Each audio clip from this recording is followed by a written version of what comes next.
Hello, I'm Mario Toneguzzi, co-editor-in-chief of Retail Insider. Joining me today is Joshua Harris, who is CEO of Harris Partners, a licensed insolvency trustee company in Toronto, based in Toronto. Thanks, Joshua, for joining us today. Yeah, thanks so much for having me. Okay, we're going to talk about some survey results that you folks have just regarding Canadians and finances. The one thing that struck me that 87% of Canadians feel financially trapped by rising living costs. This is seems quite high, is it not? Oh yeah, I mean it's something that everyone's talking about, whether you have a lot of money or a high income, or you're low income. I mean, the cost of living in Canada has gotten extremely high across all provinces.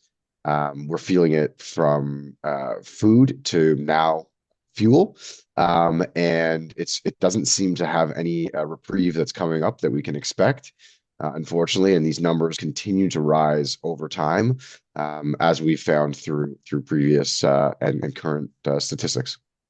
So when we look at those numbers, and it leads me to the next question and next stat, 97% say everyday price increases has forced them to think or rethink how they, spend their money. Uh, that's, that's got to be huge, right? And that's a huge amount. And considering that, most of the money is going into shelter and the necessities, right? Yeah, I mean it's totally staggering. 97% is basically 100% if we're gonna, be candid here. And if somebody's in the grocery store and they're deciding between, chicken breast and rice, and all they can afford is rice, I mean, we're starting to look more and more like the countries that we're supporting. When really, we've got a major issue here with lines around the corner at food banks, and our politicians, acting proud that our food banks are successful, when really the pride should be in the fact that people don't need them. Yeah, exactly. So in light of those two numbers that we just talked about, when we look at, say, companies and businesses and retailers and restaurants, what's the impact on them right now? What's it going to be down the road? Yeah, it's a great question. And retail, especially restaurants and things like that, those are the first things to go when people have to start budgeting. Instead of getting a new coat or new shorts for the upcoming spring, they're thinking more about that chicken breast or whatever it is that they need for their kids. And just even my observation, just driving around my neighborhood or different neighborhoods, we're seeing more retail stuff closing. Although we've also heard of a lot of new retail opening.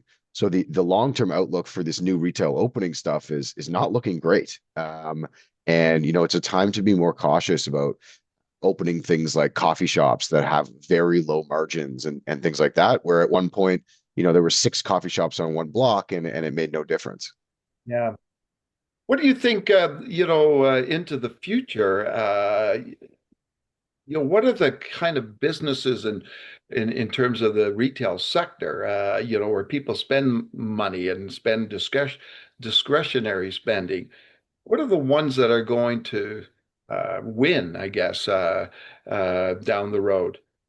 Yeah, great question. So, I mean, observationally, what I found very interesting is, as we went through COVID, online shopping became the biggest and most common thing. People had a little bit more money and definitely more free time. Instagram, Facebook, they were all just shoving it in your face, buy, buy, buy.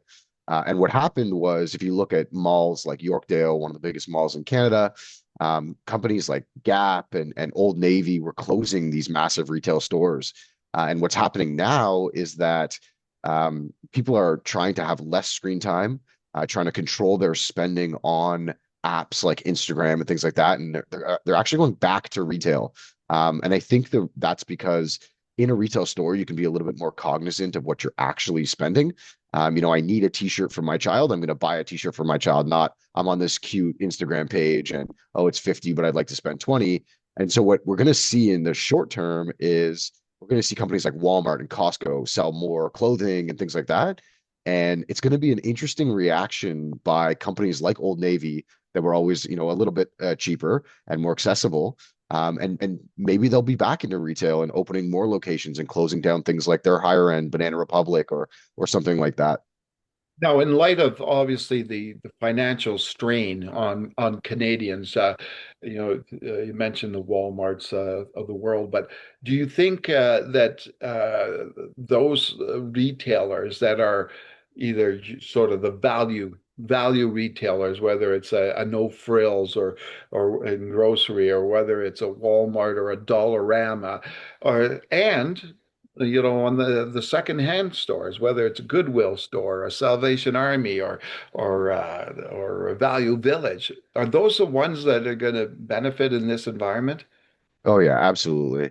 I think it's clear that budgets are pinched and people aren't as concerned as they were maybe a couple of years ago about brand names and things like that. And it's we're in survival mode. And what's unfortunate is that the mom and pop retail stores they a lot of them didn't make it through COVID. And so now you've got these big box stores, these billion-dollar, trillion-dollar companies now, and they're putting out clothes and essentials and food at prices that are more reasonable. I mean, there's a no frills around the corner from my house, and you're waiting 20 minutes at checkout. No problem every day of the week. Like that is the biggest grocery store I've ever been to. And it's just people are realizing like credit is not as accessible as it used to be. Incomes are not rising at the rates they need to be. And to be frank, and the government is just not controlling our prices the way that they could or should. I don't know. I'm not a politician. Yeah. I'm just wondering, in terms of the survey itself, was there anything else in there that caught your eye? Yeah, I think the most important thing that's really been coming out, and this is over several surveys we've done, is that incomes are simply just not rising at the rate that costs are, which has always been something that is common for sort of millennials. But I think we're seeing the next generation feeling that pinch also. And even, companies like Apple, I mean, they came out with their Chromebook equivalent. I think it launched today or yesterday, the MacBook Neo. It's 499 in the US. I think it's $100 more in Canada. The point is, like, even these trillion-dollar companies are now starting to realize they need to sell products that are actually accessible. Yeah. People were getting stuck in this buy now, pay later, using credit cards and cash stores, and incomes are just not keeping up. The rate of growth on incomes are not keeping up, and unemployment is going up. So even people who had jobs don't anymore, and that's the part that's the most difficult to sort of digest. Just as a citizen, just seeing that people can't survive. Yeah. The last thing I wanted to ask you, Josh, is you're a licensed insolvency trustee. Do you deal with both consumer and businesses?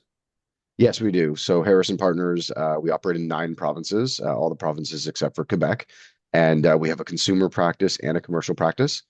Um, Consumer being the primary practice.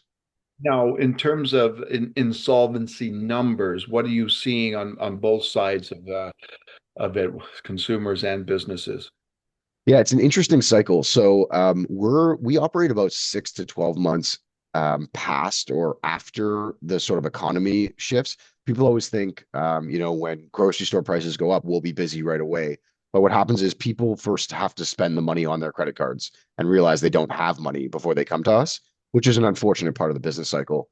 But what we are seeing is the numbers are steadily growing, and that insolvency is going to be higher than ever before. This includes retail, manufacturing and things like that. That's sort of a thing of the past. 8, 10 years ago, we were seeing a lot of manufacturers, well as it's more retail now in terms of insolvency, stores going out of business, pharmacies going out of business all across the country. And what happens is it starts with the pharmacy goes out of business. They have to lay off 5 employees. Those employees can't find work. They use their credit cards.